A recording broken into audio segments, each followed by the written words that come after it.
Hi everybody. Um, yeah, I hope you're good.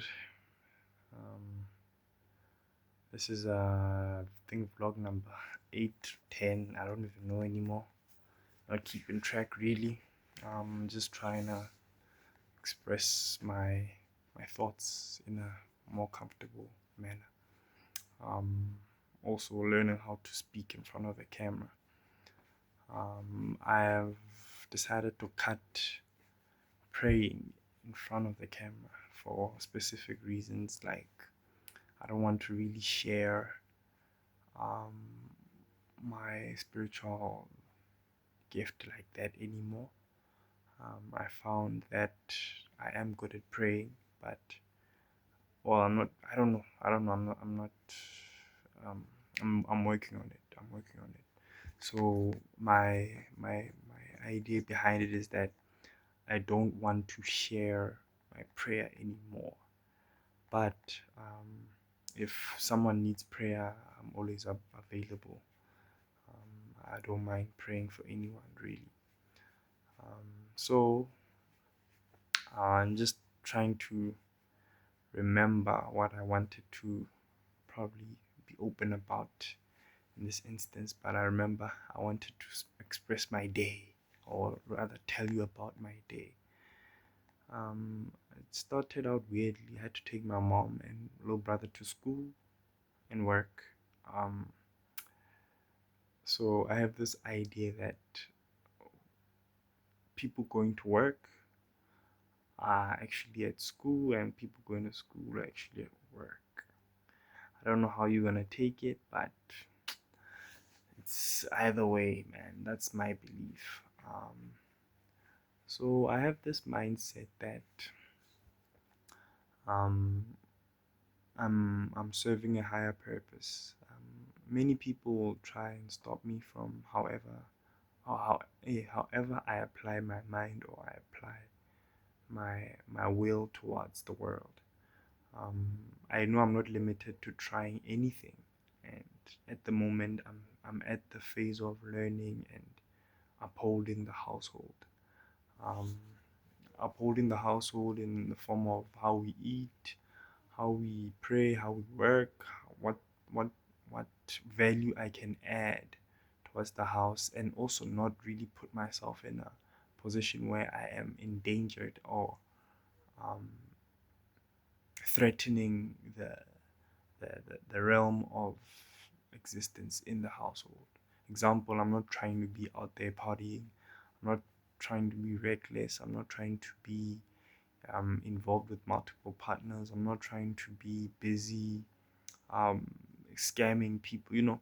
I'm just trying to find ways of living where I can serve my people and also gain value in it, or express my love for them in forms of how I take care of them, be it massaging, be it cracking jokes, be it I'm creating memories for me to last with them. Basically, I realized that I want to be a brother.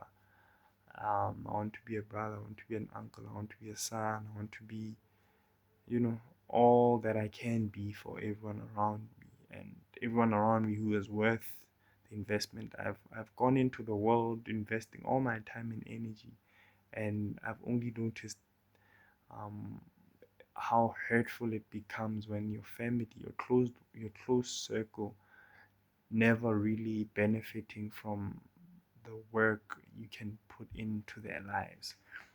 That to me brings so much value and so much fulfillment, and it's not really, it could be selfish for me to say I want to fulfill that for them, but like, from my point of view, I find it the best form of expression. Like, I see it as my art. I see it as me finding pleasure in seeing them enjoying life, for the better, I would say I've seen how beautiful life can be, and I have felt how love and life can coherently work together to shape people.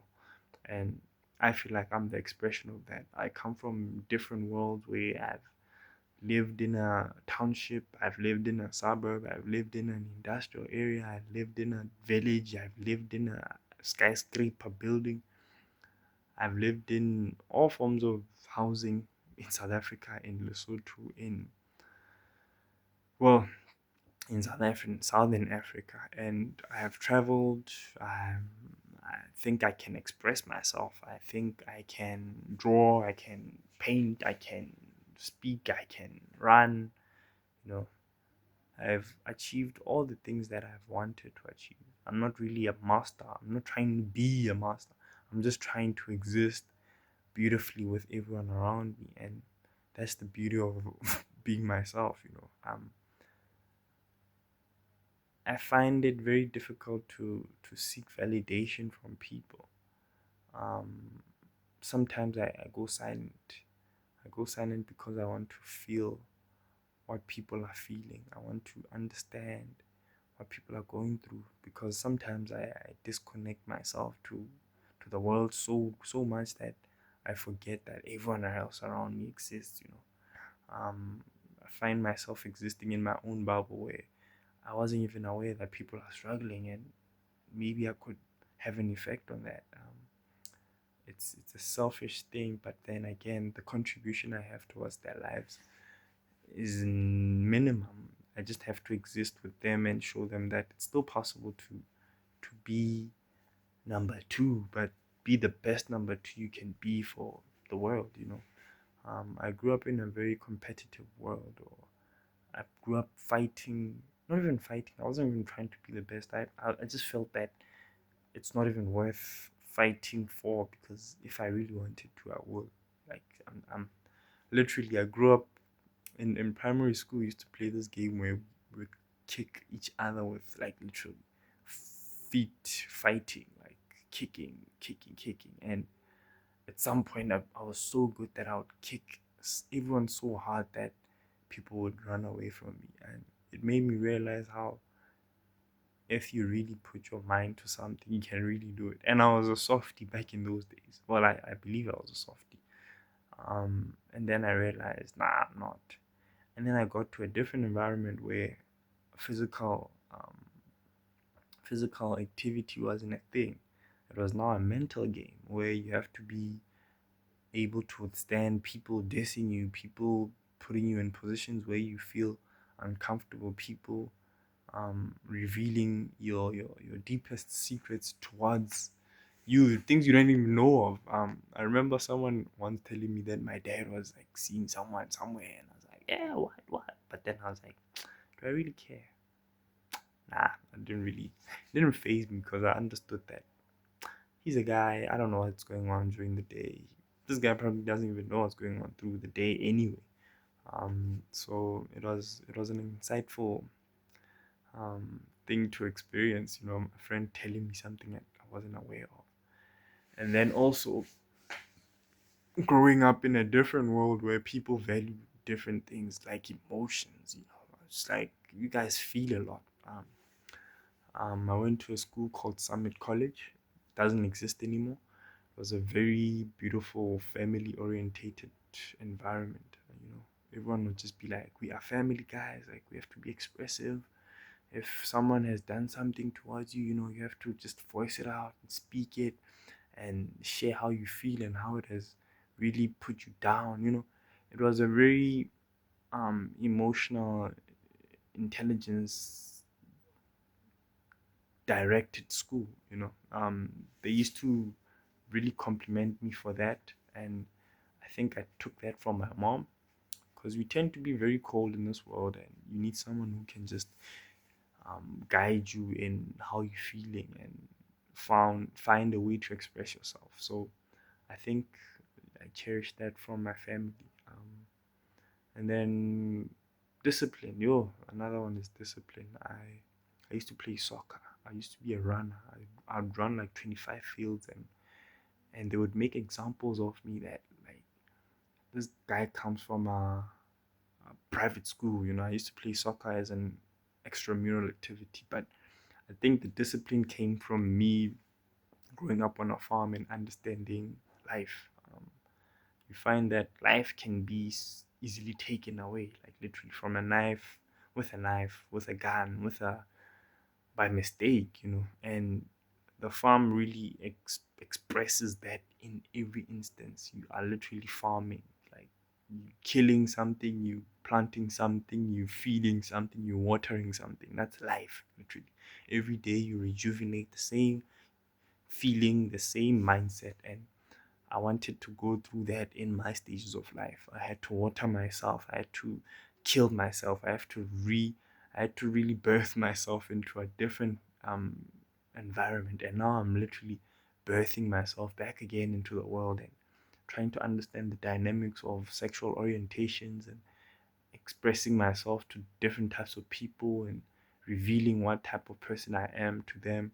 And recently I got to speak to someone about my sexual preferences. I wasn't really expressive about them before, but I wouldn't say I'm into guys. I don't even think I am, but like, when you can just relate to people and be like, yeah, no, I hear you, but I'm not really, nah, I'm more into women, but like in a very mindful way. Like I like someone who's taking care of themselves, who is expressive, who understands who they are. And I somewhat can see it through a person from the first interaction. I look into their eyes and I really respect someone who can look me back into their eyes, because that's literally the, the, the, the window to the soul. And I might be a soul reader, who knows. But yeah, that's pretty much what I'm trying to say for now.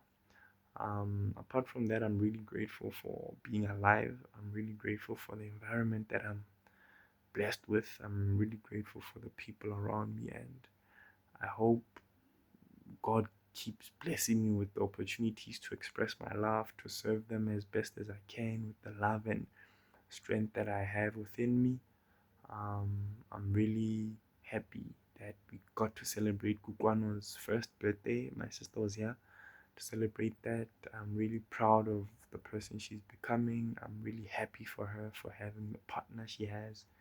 And I'm really hopeful for the future that everyone around me will be fulfilled with love, money, wealth, fortunes, whatever their hearts desire.